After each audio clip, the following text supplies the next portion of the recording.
హా పబ్లిక్ ఇప్పుడు మా రాముల తాతని పిలిచే యాళ్ళైంది కదా, మరి ఇవాళ ఏమైనా వార్త పట్టుకొస్తాడో లేదో పిలుద్దాం పాండ్రి.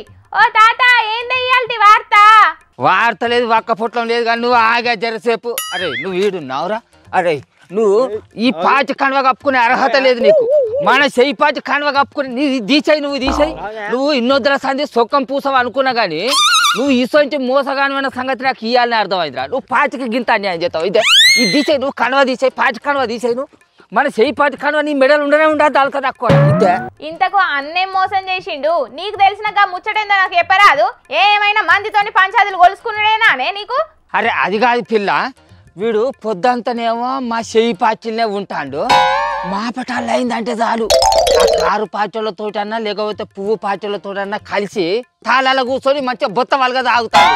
ఇదేనా పద్ధతి? అసలు వీడు మా చెయ్యి పాచి ఉండదు. ఇద్దరు నువ్వు కండి వీరాంచడం. అరే నీ అవ్వ, వేరు పార్టీలలో ఉన్నంత మాత్రాన ఒక్కుళ్ళు వండుకుంటే దోస్తాన్ని వదులుకుంటారా అనే? పార్టీలు వేరైనా దోస్తులే కాబట్టి కలిసి కూర్చొని కళ్ళు తాగుతున్నారు కావచ్చు, తప్పేమున్నది చెప్పు? తప్పే ఉన్నదా? అరే వీడు మా చెయ్యి పాచిలో వండుకుంటా మా పాచి గురించి కడమ పార్టీలకు చెడుగా చెప్తాడు అట్నే అంచనం. అసలు వీడు మా పాచిలో ఎందుకు ఉండాలి చెప్పు?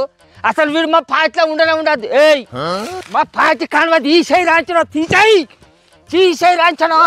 అసలు గా అన్న మీ చెయ్యి పార్టీలు వండుకుంటా మీ పార్టీ గురించి చెడ్డగా చెప్తున్నాడని నీకెవరు చెప్పిండ్లు? అదే ఎవరో చెప్తే నేనెందుకు నమ్ముదనని అంగనాచి స్వయంగా మా పార్టీ ముఖ్యమంత్రి రేవంత్ సారే చెప్పిండు. ఎరికేనా? కావాలంటే నువ్వేను.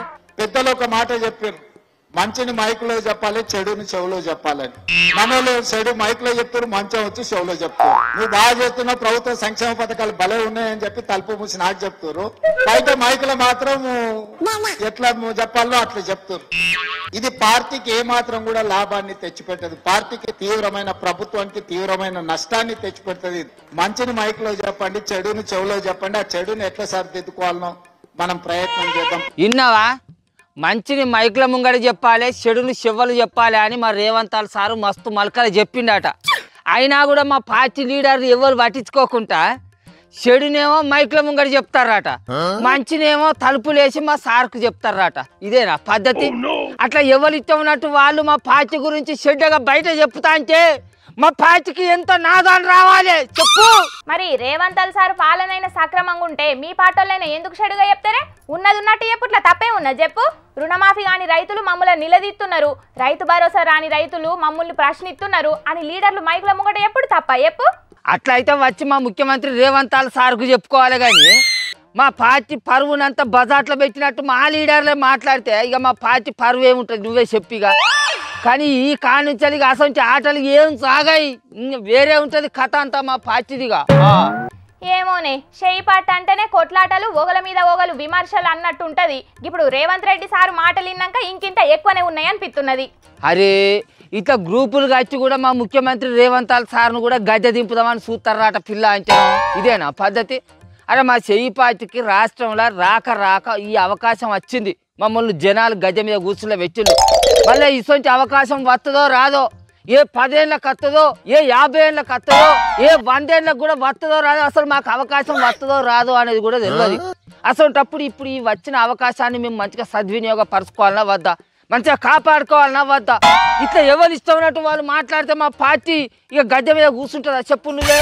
అవునవును, మన ముఖ్యమంత్రి రేవంత్ అన్న రంది కూడా గిదేనే. అటు పార్టీ పరువును ఇటు ప్రజల నమ్మకాన్ని కూడా కాపాడుకోవాల్సిన బాధ్యత చెయ్యి పార్టీ లీడర్లు అందరి మీద ఉన్నదట. ఇక ఈ కాన్ నుంచి ఎవ్వరు ఎసొంచి తాటాకు సప్పులు చేసినా అసలుకే భయపడేది లేదు.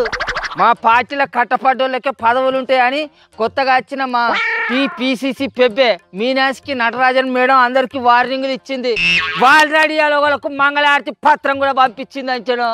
బాబు నువ్వు మా చెయ్యి పార్టీనే వండుకుంటా లొల్లాయి ముచ్చట్లు మాట్లాడిన అవసరం లేదు, అసలు నీ అవసరమే లేదు పార్టీ నుంచి బయటికి వీకని నువ్వుకే చెడుకు వచ్చింది.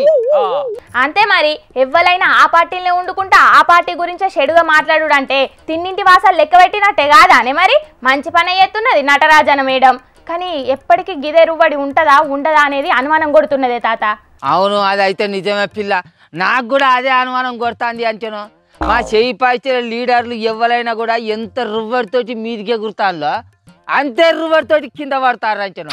ఎవరో ఎందుకు మా రేవంత్ సార్నే సుర్రాదు పార్టీ ఎలక్కెళ్ళ ముంగట అట్లా ఇట్లా అని అడ్డం నిలువు వచ్చిరాని హామీలు అన్నీ మస్తుగా గుమరిచ్చిండా. ఇప్పుడు అధికారం వచ్చిన తర్వాత అవి పత్తకు లేకపోయేటాలకు మందితోటి మా పార్టీలతోటి వచ్చిరాని తిట్టు తినే కథ కాడికి వచ్చాయి. అంతేందుకు ఆయనే స్వయంగా నన్ను 10,000 నుంచి దింపాలని చూస్తాను మా పార్టీ వాళ్ళు అని ఆయనే చెప్పుకునే కర్మ వచ్చిందంటే చూడు ఇక మా పార్టీ ఎత్తు అయిపోయిందో. సరే సరే వాళ్ళ తిప్పలేదో వాళ్ళు పడతారు కానీ నువ్వైతే గా అన్నతోని పంచాయతీ పెట్టుకొని లేని తిప్పలు తెచ్చుకోకు, ఇంటికి పోజేరా. పోవిడు ఎక్కడిది? కట్టపడ్డోళ్ళకే పదవులు ఇస్తామని మా ముఖ్యమంత్రి రేవంత్ సార్ను మా మీనాక్షి నటరాజన్ మేడం చెప్పింది. అందుకే మా పార్టీలో ఇగో ఇసంటి బోకరగాలను పట్టుకపోయి మా ముఖ్యమంత్రి రేవంత్ సార్ ముంగట నిలబెట్టగానే మా సారు బా వెరీ గుడ్ రాములు, నువ్వు చాలా మంచి పని చేస్తాను అని మెచ్చుకొని కనీసం నాకు పీసీసీ పెద్ద పోస్ట్ అని ఇయ్యాడా? నువ్వే ఉన్నావు తుడుంటుంటారు అని నీకే ఇస్తారా? ఇక ఏడికి రా లేచేది? అసలు నీకు అర్హత లేదు. కండువా తీసేయి. చేయబట్టి నీ అయ్యా జాగిరి అనుకుంటా ముసలా నువ్వేమైనా చెప్పడానికి రాహుల్ గాంధీ వచ్చి చెప్తే నేను వెళ్ళిపోతా. చూసిండ్రా అనుల్లా, సొంత పాటోళ్లే బదనాం చేస్తున్నారు. గిదేం పద్ధతి అని నిన్న సీఎం రేవంత్ అన్న గరమైండు. మరి ఎవల గురించి ముచ్చట అన్నాడో తెలియదు కానీ షేయి పార్టీలా అధికారం రాకముందు గవ్వే పంచాదులు, వచ్చినాక కూడా గవ్వే పంచాదులు. మరి అందరు కలిసి ముంగట ఏలు పడి ఇంకే తిరగ చేస్తారో చూడాలి మరి.